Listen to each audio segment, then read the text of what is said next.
Hello students, welcome back to my channel. आज हम बात करेंगे इंग्लिश के एक इम्पॉर्टेंट टॉपिक इजारम के यूज के बारे में। आज हम जानेंगे कि इजारम के वाक्य को हम पहचानते कैसे हैं तथा उसका इंग्लिश में ट्रांसलेशन कैसे करते हैं। तो आइए सबसे पहले इसकी पहचान देख लेते हैं। इसे इंग्लिश में इंट्रोडक्शन कहते हैं। इसका पहचान होता है वाक्यों के अंत में हैं, हूँ, हो आदि शब्द आते हैं। इसका पहचान क्या होता है?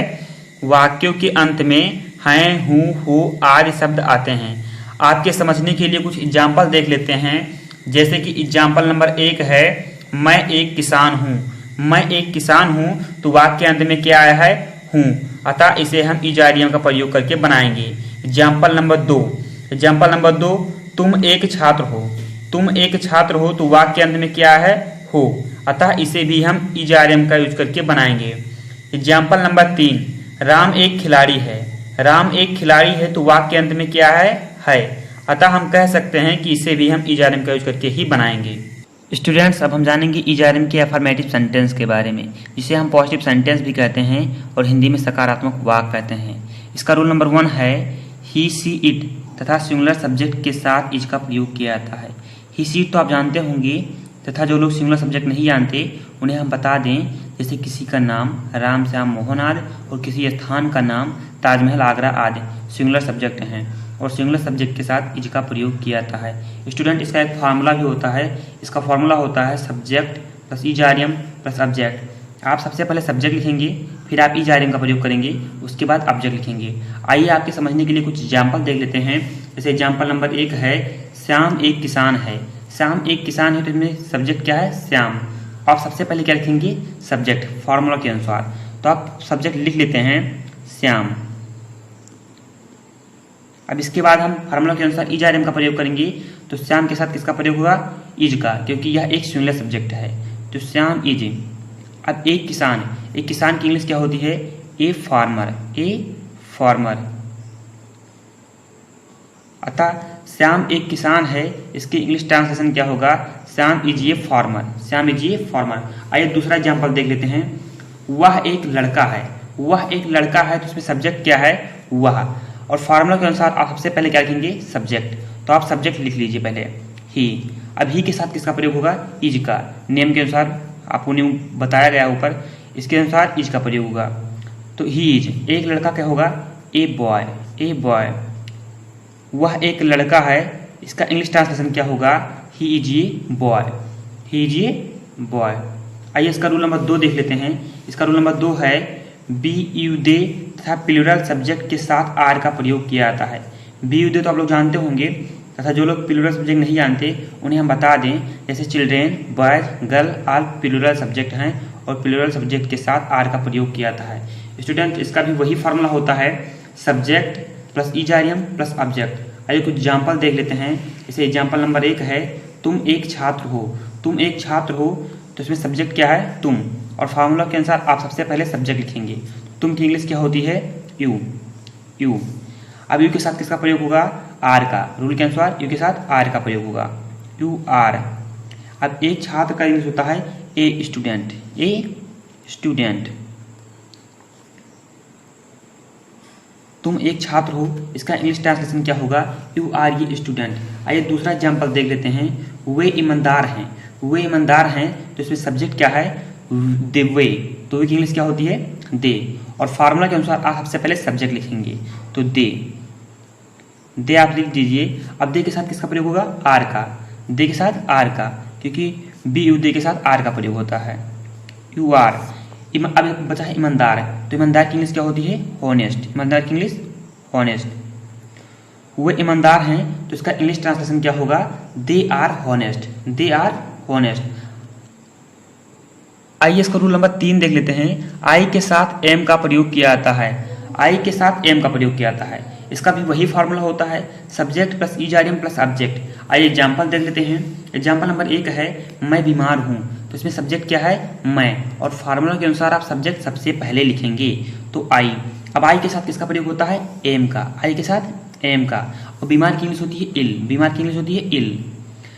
मैं बीमार हूँ, इसका इंग्लिश ट्रांसलेशन होगा I am ill. I am इल। आइए दूसरा एग्जाम्पल देख लेते हैं।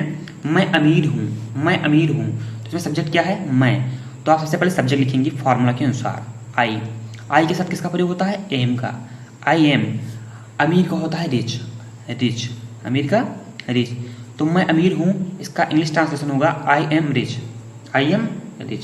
स्टूडेंट्स, अब हम जानेंगे इज आर एम के निगेटिव सेंटेंस के बारे में, जिसे हम हिंदी में नकारात्मक वाक्य भी कहते हैं। इसका रूल नंबर 1 है, निगेटिव सेंटेंस में इज आर एम के बाद नॉट का प्रयोग किया जाता है। निगेटिव सेंटेंस में आप इज आर एम के बाद नॉट का प्रयोग करेंगे। इसका एक फार्मूला भी होता है, जिसे हम देख लेते हैं।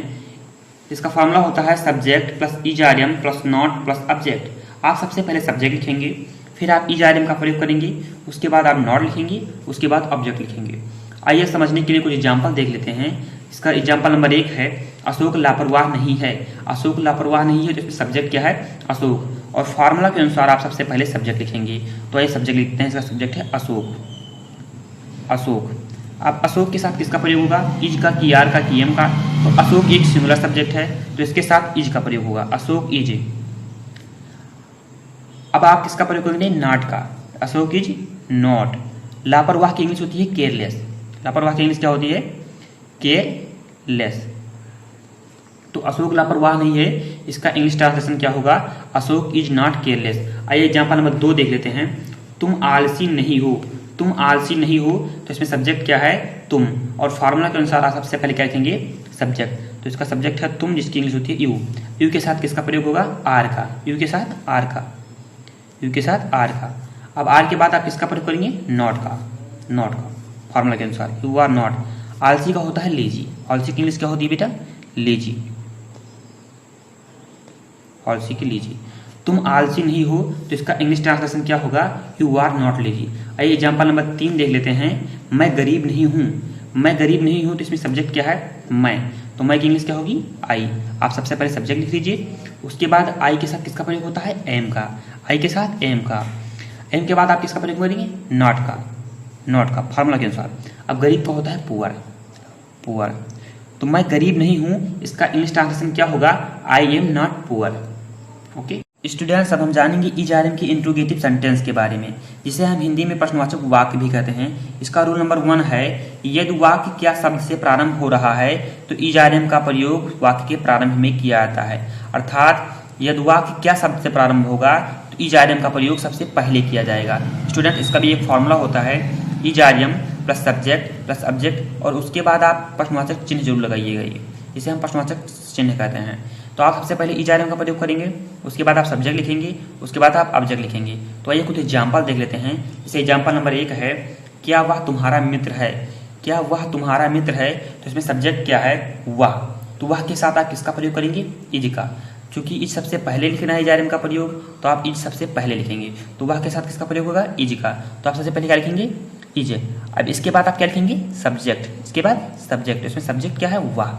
तो वह की इंग्लिश क्या होती है? ही। अब क्या बता? तुम्हारा मित्र की इंग्लिश क्या होगी? Your friend. तो क्या वह तुम्हारा मित्र है, इसका इंग्लिश ट्रांसलेशन क्या होगा? Is he your friend. आइए एग्जाम्पल नंबर 2 देख लेते हैं। क्या वे निर्दोष हैं? तो इसमें सब्जेक्ट क्या है? वे। और वे के साथ किसका प्रयोग होता है? आर का। लेकिन आप इज आर एम का प्रयोग सबसे पहले करेंगे, तो आप सबसे पहले लिखेंगे आर। अब इसमें सब्जेक्ट क्या है? इसमें सब्जेक्ट है वे की इंग्लिश होती है दे। अब इसके बाद क्या बचा? इनोसेंट ऑब्जेक्ट है, तो इसकी इंग्लिश क्या होती है? निर्दोष की इनोसेंट। निर्दोष की इंग्लिश क्या होती है? इनोसेंट। तो क्या वे निर्दोष हैं, इसका इंग्लिश ट्रांसलेशन होगा आर दे इनोसेंट। अब इसका एग्जाम्पल नंबर 2 देख लेते हैं। एग्जाम्पल नंबर 2, यदि वाक्य के बीच में प्रश्नवाचक शब्द आया हो तो उन प्रश्नवाचक शब्दों की अंग्रेजी वाक्य के प्रारंभ में लिखी जाती है। अर्थात यदि वाक्य के बीच में प्रश्नवाचक शब्द आया हो, प्रश्नवाचक शब्द किसे कहते हैं? कब, कहाँ, कैसे, ये प्रश्नवाचक शब्द हैं। यदि वाक्य के बीच में प्रश्नवाचक शब्द आया हो तो उन प्रश्नवाचक शब्दों की अंग्रेजी सबसे पहले लिखी जाएगी। इसका भी एक फॉर्मूला होता है, आप सबसे पहले प्रश्नवाचक शब्द लिखेंगे, जिसे हम क्वेश्चन वर्ड कहते हैं। सबसे पहले आप प्रश्नवाचक शब्द लिखेंगे, उसके बाद आप इज आर एम का प्रयोग करेंगे, उसके बाद आप सब्जेक्ट लिखेंगे और लास्ट में आप ऑब्जेक्ट लिखेंगे। तो आइए कुछ एग्जाम्पल देख लेते हैं। जैसे एग्जाम्पल नंबर 1 है, वह गुस्सा क्यों है? तो इसमें प्रश्नवाचक शब्द क्या है? क्यों। और इसकी इंग्लिश क्या होती है? वाई। इसे आप सबसे पहले लिखेंगे। फिर आप देखेंगे इसमें सब्जेक्ट क्या है? इसमें सब्जेक्ट है वह, और वह के साथ किसका प्रयोग होता है? इज का, की आर का, की एम का, इज का। इसके बाद आप क्या लिखेंगे, इज, फॉर्मूला के अनुसार। तो इज, इसमें सब्जेक्ट क्या है, वाह, वाह की इंग्लिश होती है ही। अब गुस्सा का क्या होगा, एंग्री, गुस्सा का एंग्री, ये चिन्ह लगाइएगा आप।